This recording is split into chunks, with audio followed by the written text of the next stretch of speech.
The Gulf of Thailand covers around 320,000 square kilometers and encompasses Cambodia, Malaysia, Thailand, and Vietnam. The area is made up of a series of rifted geological basins, which provide the ideal conditions to trap oil and gas. Thailand has been producing this oil and gas since the early 1980s, mainly from the Pattani Basin. Lying alongside the maritime border in Cambodian waters is the Khmer Basin, in which similar formations have been identified.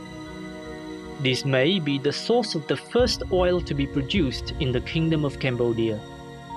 Block A is an area covering most of the Khmer Basin. KrisEnergy has been a partner in the block license since 2010, and in 2014 took over as the operator of the area.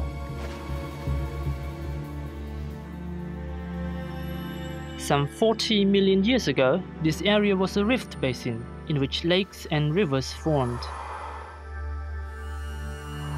The river channels deposited sand which, buried over time, created layer upon layer of interlacing fingers of permeable rock. In deeper parts of the basin, heat and pressure turned organic matter into oil. This slowly permeated upwards, migrating along fault lines and into the fluvial sandstones.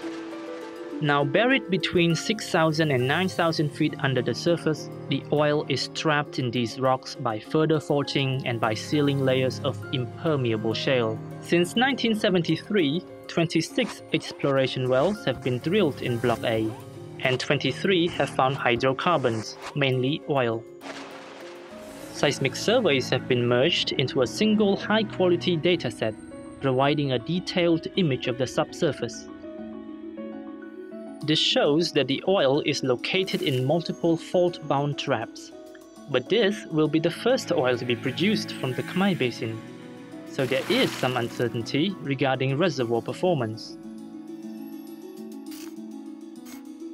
KrisEnergy is taking a phased approach to field development. Phase 1 will concentrate on the Apsara field, where the exploration wells drilled so far have found the highest concentration of resources. Because of reservoir uncertainties, the plan has been prudently based on recovering 15% of the oil in place. To start with, a single unmanned wellhead platform will be located 157 kilometers southwest of Sihanouk Well, where KrisEnergy will create a shore base. The platform will accommodate 24 production wells. Submersible pumps will be used to help the oil to the surface. The platform will be connected to a permanently moored production barge that will process the oil, removing water and gas. The water will be cleaned and the gas will be used to power the facilities. The oil will then be piped to a floating storage and offloading or FSO vessel over a kilometer away. Oil tankers will dock there periodically to transport the oil ashore. KrisEnergy will monitor the performance of the reservoir for several months. More platforms and additional development wells will then be installed and drilled.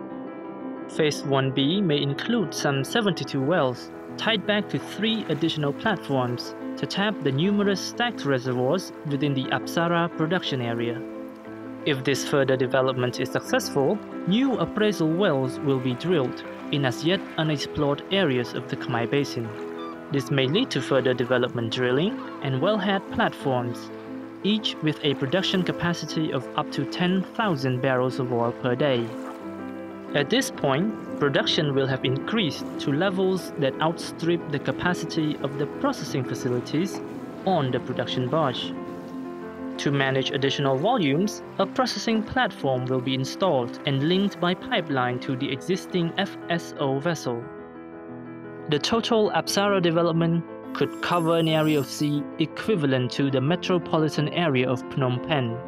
The most likely areas for development in Phase 2 are the Pulawai and Basit oil accumulations. And a possible Phase 3 would target the Angkiasal, Rotana, Boko, and Da trends. As more data on the nature of the reservoir is collected, exploration will be pursued in other parts of the block, where there has been little previous investigation. KrisEnergy is taking a carefully considered approach to this field development in a basin as yet to produce oil.